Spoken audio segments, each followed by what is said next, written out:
Richard Calnan. I'm a partner in Norton Rose Fulbright, and I'm also a visiting professor at University College London. I wrote Taking Security for the busy practitioner who needs to understand the way in which secured transactions work, both the theory and also the practice. It's quite a complex area. Secured transactions is concerned with property law, but also with the way in which property law interrelates with insolvency law. And that's a difficult issue which raises some tensions in practice. I wrote the third edition because we have had some quite significant changes in 2013 to the way in which charges are registered. We've provided in our law for the registration of charges for over 100 years, and over that time things have changed, but not dramatically.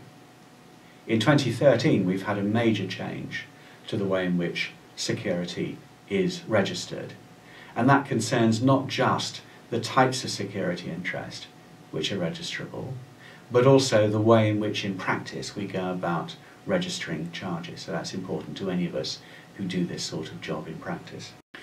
And so I have rewritten the chapter on registration of charges, and there have also been some consequential changes to the other parts of the book. I have structured the book in a way which I hope is useful to practitioners. I start off by looking at the various types of security interest which we have under English law: mortgages, charges and pledges, their characteristics, how they work. And then what I do is to look at what I think are the three key things that any lawyer needs to bear in mind when dealing with a secured transaction. First of all, have I validly created a security interest which is effective in the debtor's insolvency? Secondly, what is the priority of my security vis-à-vis other people's interests in the asset? And then finally, how do I go about enforcing the security? Security is not an end in itself, it's a means to an end. I don't particularly want security over a piece of property.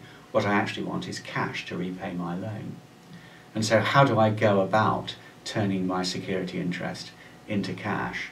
And in particular, what are the problems which you come across if the debtor, as is so often the case, is in insolvency proceedings? I then look at two issues which are not strictly speaking security, but which are important in practice in any secured transaction, and that is guarantees and rights of set-off.